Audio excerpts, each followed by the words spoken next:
नमस्कार, मी न्यूरोथेरपिस्ट दीपक अपार। जर आपलं पोट साफ होत असेल, आपल्याला कॉन्स्टिपेशनचा त्रास असेल, तर मी आपल्याला 3 एक्सरसाइज सांगणार आहे। सकाळी सकाळी आपल्याला काय करायचे, पोट साफ होण्यापूर्वी अर्धा लिटर पाणी प्यायचे कोमट।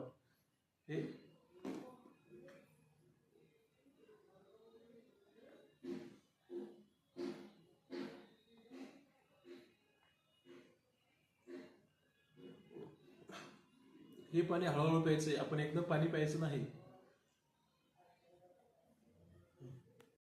त्यानंतर आपल्याला मलासन करायचं आहे।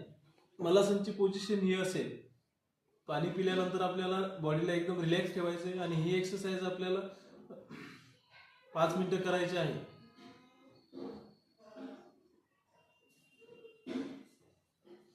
ही एक्सरसाइज केल्यानंतर आपल्याला दुसरी एक्सरसाइज करायची आहे।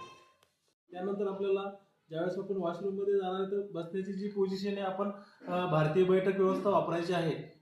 कारण प्राचीन काळामध्ये याच पोझिशन मध्ये आपले सर्व लोक बसत होते, त्यामुळे त्यांना पोटाची कुठल्याही प्रकारची समस्या नव्हती। या पोझिशनला जर आपण बसलो तर आपलं पोट एकदम साफ होते।